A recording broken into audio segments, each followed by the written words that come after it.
Hello student, NS Rana के YouTube channel पर आपका स्वागत है। आज हम क्लास 12th का एक टॉपिक लेकर आए हैं जिसका नाम है अल्टरनेटिंग करंट। ठीक है, ये चैप्टर का नाम है अल्टरनेटिंग करंट।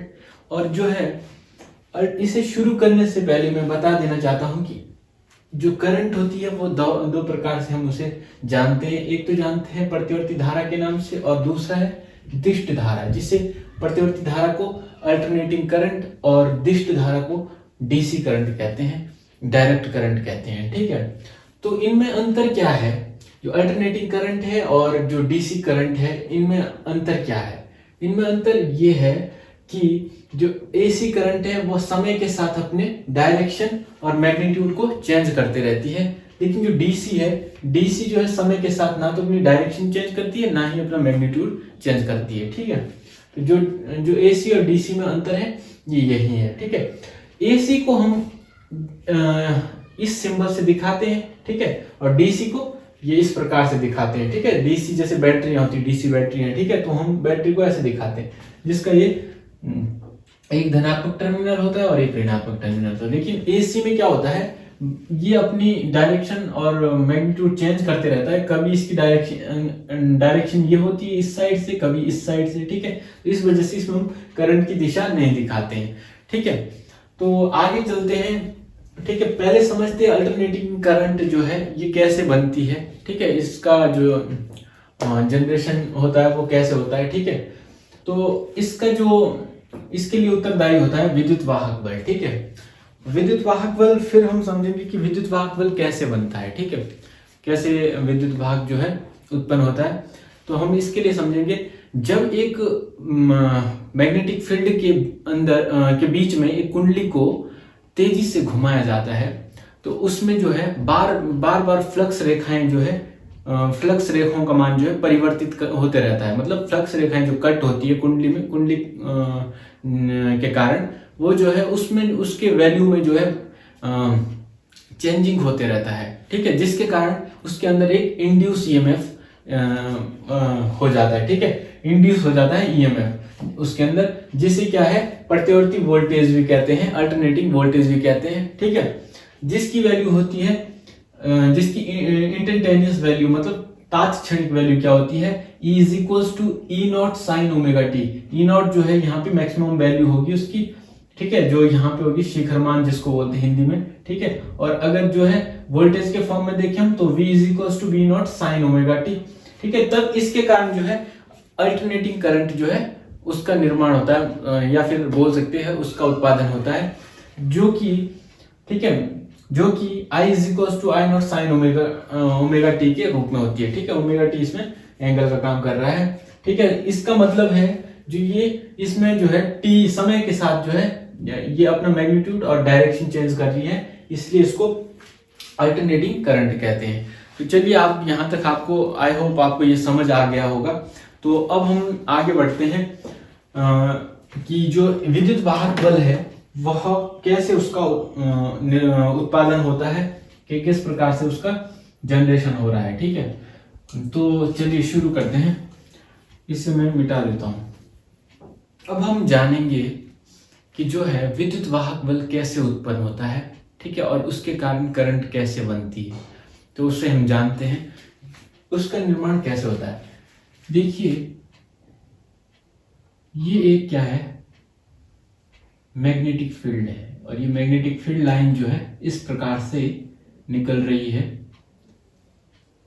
ठीक है, जो है ये एक मैग्नेटिक फील्ड लाइंस है जिसे हम वेक्टर बी से रिप्रेजेंट करते हैं। ठीक है, इसके बीच में एक कुंडली है, इसके बीच में एक कुंडली है जो कि इस प्रकार से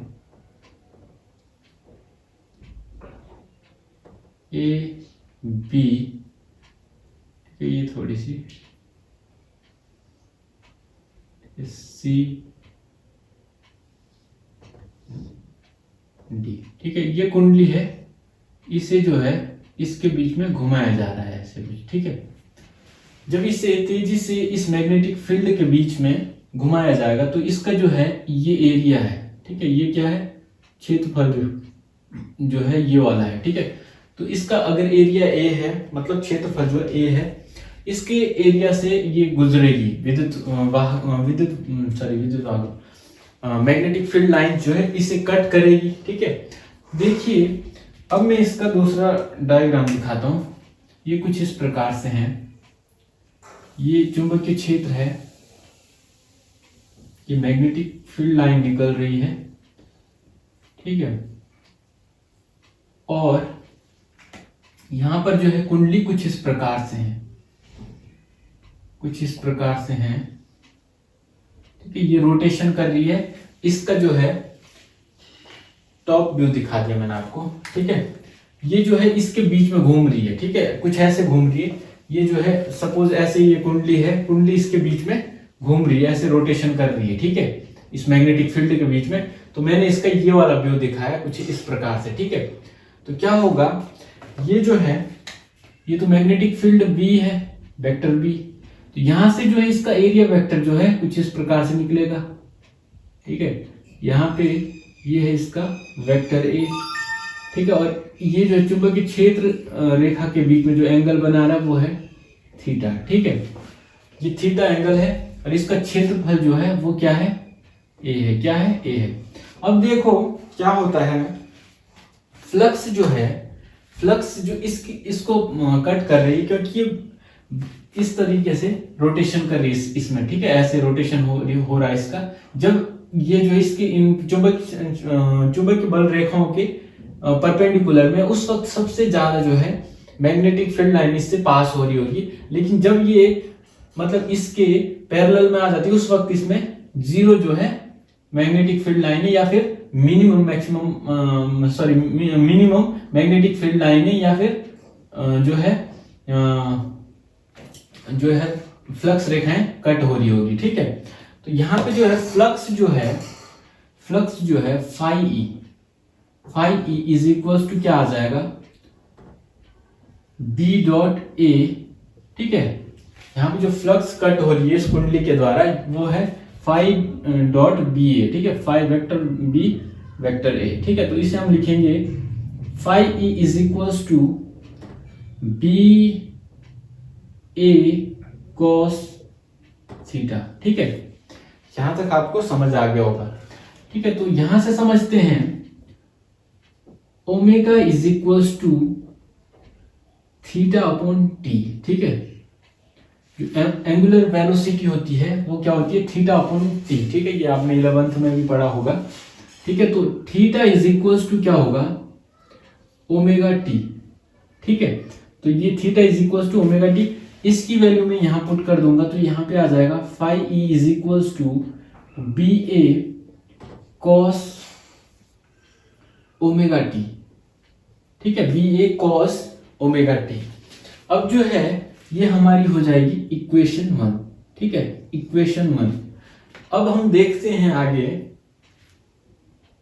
कि अगर हम इसका क्या है, फ्लक्स परिवर्तन की दर निकालें कि ये कितना इसका जो है दर है, फ्लक्स की परिवर्तन की दर कितनी है, तो हम क्या करेंगे, दोनों तरफ डिफरेंशिएशन कर देंगे, ठीक है। डिफरेंशिएशन करेंगे d phi E is equal upon D t के रिस्पेक्ट में, ठीक है, क्योंकि टाइम के साथ ये चेंजिंग हो रहा है इसमें, ठीक है। तो टाइम के रिस्पेक्ट में हम क्या करेंगे, डिफरेंशिएशन करेंगे, ठीक है। तो यहां आ जाएगा D upon D T B A cos omega T.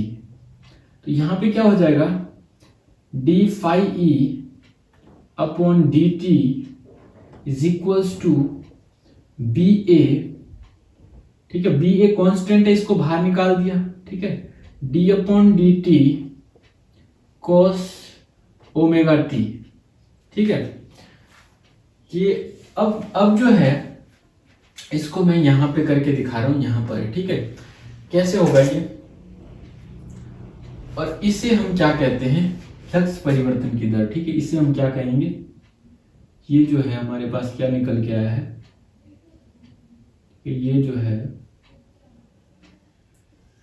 है इसका नाम है फ्लक्स परिवर्तन की दर, ठीक है, ठीक है, rate of change of flux, ठीक है। तो ये जो है फ्लक्स परिवर्तन की दर है, हमारे पास ये निकल के आ रही है क्या, d phi E upon D T is equals to, यहां देखते हैं हम, अगर हम इसका डिफरेंशिएशन करेंगे तो कॉस का क्या होता है, माइनस साइन, तो बी ए माइनस साइन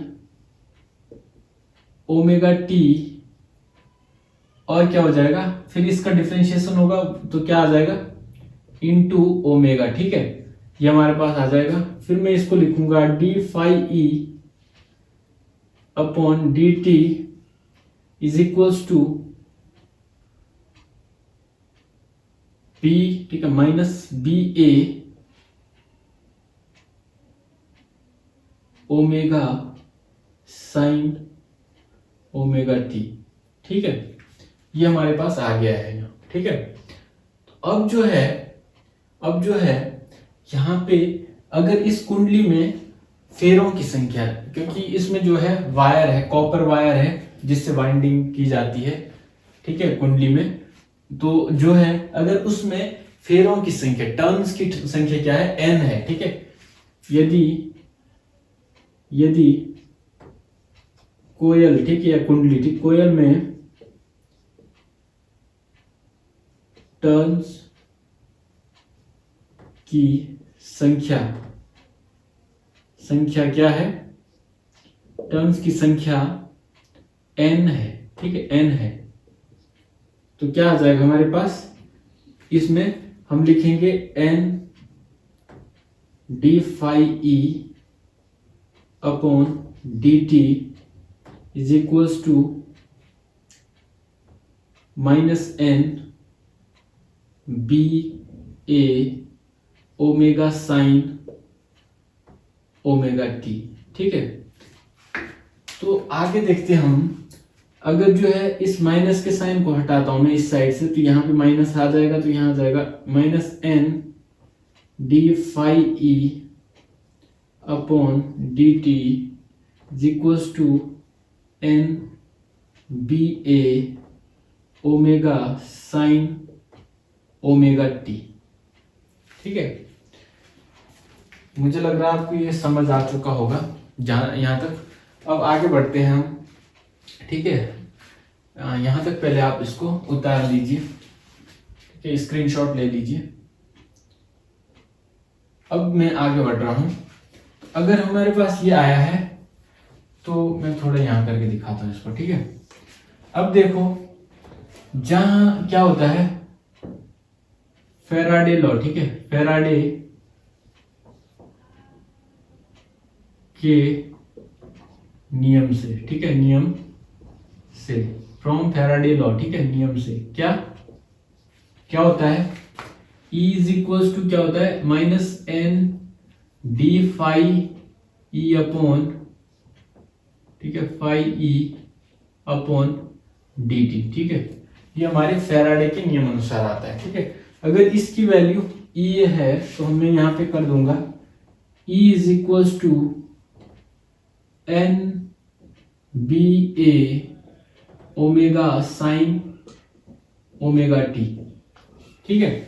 अब जो है, अब क्या होता है, साइन ओमेगा टी, ठीक है, साइन ओमेगा टी का अधिकतम मान क्या होगा, अधिकतम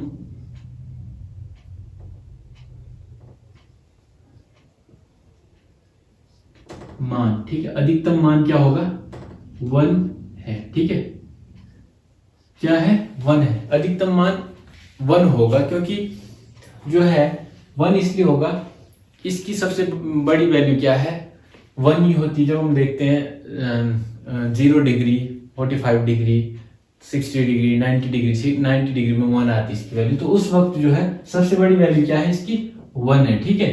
तो हम यहाँ पे अगर ये जो है इसकी अधिकतम वैल्यू क्या है, 1 है, तो उस वक्त जो जब साइन की वैल्यू सबसे अधिक है, ठीक है, उस वक्त जो है वोल्टेज क्या होगी, अधिकतम होगी। तो उस वक्त जो है वोल्टेज को मैं यहां लिखूंगा अधिकतम, ठीक है, अधिकतम वोल्टेज, ठीक है। अधिकतम वोल्टेज क्या होगी, ई नॉट, इसको मैं ई नॉट लिख रहा हूं उस वक्त जब साइन की वैल्यू 1 होगी। इसकी वैल्यू 1 हो जाएगी तो क्या बचेगा हमारे पास, एन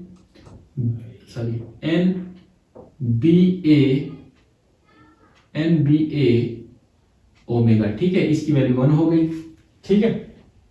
अब क्या है, अब जो है यहां पे देखो, अगर मैं इसको लिखता हूं E इज इक्वल टू, इसकी वैल्यू क्या होगी, अगर मैं इसको लिखता हूं एन बी ए, ये है इंस्टेंटेनियस वैल्यू, ठीक है, तात्क्षणिक वैल्यू, और ये है मैक्सिमम वैल्यू, ठीक है।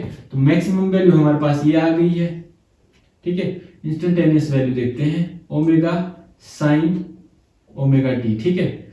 अब ये जो है इसकी वैल्यू ये है, तो मैं यहां रखूंगा E इज इक्वल टू, इसकी वैल्यू रख दूंगा मैं, तो क्या आ जाएगी हमारे पास, ई नॉट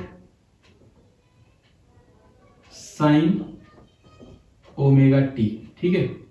तो जो मैंने अभी तक बताया आपको, विद्युत वाहक बल जो है हमारे पास, जो मैंने लिखा था वो निकल के आ गया। यह हमारा विद्युत वाहक बल होगा। जब हम एक कुंडली को चुंबकीय क्षेत्र में घुमाते हैं तो हमारा जो विद्युत वाहक बल की जो है समीकरण आएगी वो कुछ इस प्रकार से, E is equal to E naught sine omega t, ठीक है। तो ये वैल्यू है इंस्टेंटेनियस और या फिर तात्क्षणिक बोल सकते हैं, और जो ये है ये इसकी मैक्सिमम वैल्यू, ठीक है। ये जो है अधिकतम मैक्सिमम वैल्यू, ठीक है, मैक्सिमम वैल्यू ऑफ ईएमएफ, ठीक है। ये जो है मैक्सिमम वैल्यू है ईएमएफ की।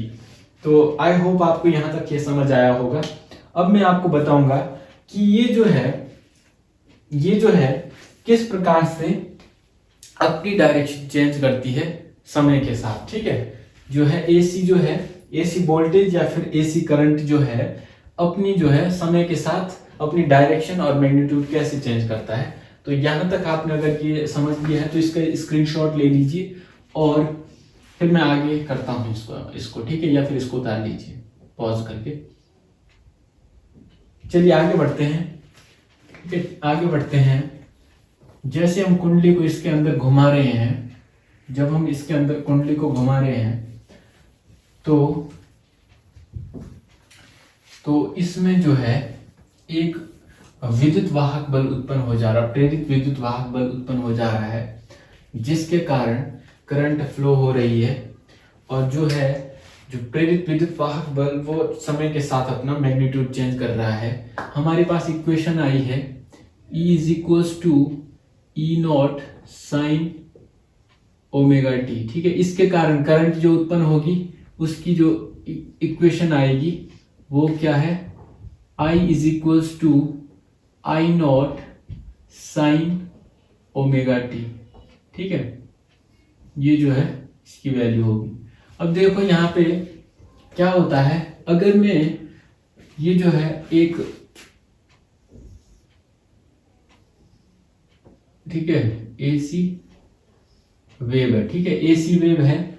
इस वक्त देखना अगर ये जो है इसकी मैक्सिमम वैल्यू तो ये ई नॉट होगी, यहाँ है टी, ठीक है, टी इज इक्वल टू क्या है 0, ठीक है, ये टी की वैल्यू है, ठीक है, टी की वैल्यू। और यहाँ पे जो है यहाँ क्या होगी T/4, ये जो है T मतलब आधी साइकिल है, ठीक है, T/2, और ये जो है 3T/4, और ये जो है यहाँ पे T होगी, ठीक है।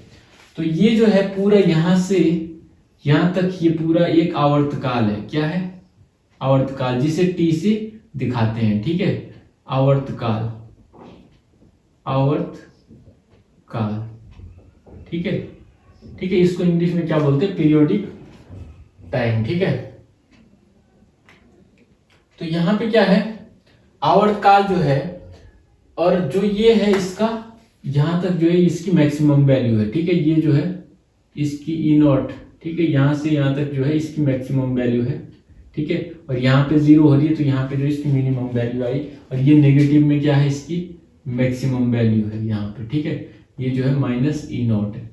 ऐसे ही हमारा करंट का भी क्या है, वेव बनेगी, ठीक है। अब देखो क्या होता है कि अगर हम T is equal to zero रखते हैं, t is equal to zero रखते हैं, तो t की वैल्यू क्या हो जाएगी जीरो। तो यहाँ पे हमारे पास e इज इक्वल टू क्या आ जाएगा, अगर t की वैल्यू जीरो है तो e इज इक्वल टू क्या आ जाएगा जीरो, ठीक है। और यदि हम t इज इक्वल टू क्या रखते हैं, पहले हमने जीरो रखा, अगर हम t/4 रखते हैं, ठीक है। और हाँ एक चीज बता देना चाहता हूं मैं आपको, f इज इक्वल टू होता है, f मतलब आवृत्ति, f क्या होता है आवृत्ति,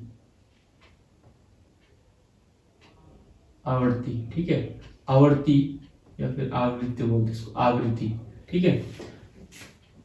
आवृत्ति f क्या होता है आवृत्ति, आवृत्ति होता है f, और इसकी वैल्यू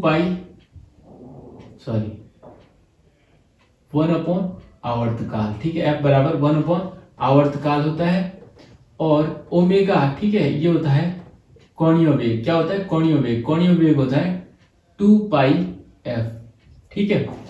और जो है कोणीय वेग जो है हमारे पास 2πf है, ठीक है, कोणीय वेग जो है हमारे पास 2πf है, f जो है 1/t है, तो हमारे पास जो है t की वैल्यू क्या आ जाएगी, ओमेगा की वैल्यू क्या आ जाएगी, अगर मैं f की जगह 1/t रखता हूं तो हमारे पास क्या आ जाएगी ओमेगा की वैल्यू 2π/t, ठीक है। तो आपको ये समझ आ चुका होगा। अगर ओमेगा की वैल्यू 2π/t है तो हम यहाँ पे रखेंगे इसको, अगर t बराबर क्या रखा हमने इस टाइम t/4, ठीक है, ठीक है, t बराबर है t/4, ठीक है। तो यहां रखूंगा मैं इसको e is equal to E0 sine, omega की वैल्यू क्या है 2π/t इंटू, अब जो है हमारे पास इस वक्त t की वैल्यू है t/2, ठीक है। तो यहां आ जाएगा t/4 है, ठीक है, t/4। तो यहां से पाई तो कैंसिल नहीं होगी, लेकिन t से t कैंसिल, 2 से ये 2 टाइम कैंसिल, ये बच गया हमारे पास e is equal to E0 sine π/2, मतलब 90 डिग्री।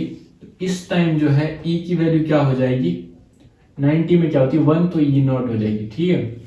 अब जो है इस वक्त E0 है, इसलिए जो है इसकी वैल्यू इस वक्त E0 है, मैक्सिमम वैल्यू है। अब देखो यहाँ पे t इज इक्वल टू, अगर मैं रखता हूं t/2, ठीक है, t/2, ठीक है, t/2, तो इस वक्त हमारे पास वैल्यू क्या आ जाएगी, is equal to E0 sine 2π/t into t/2, t 2 से 2 कैंसिल, t से t कैंसिल, हमारे पास 180 आ गया। 180 में क्या होती वैल्यू, 180 में क्या वैल्यू होती है 0, ठीक है, साइन 180 की वैल्यू होती है 0, तो हमारे पास क्या आ गई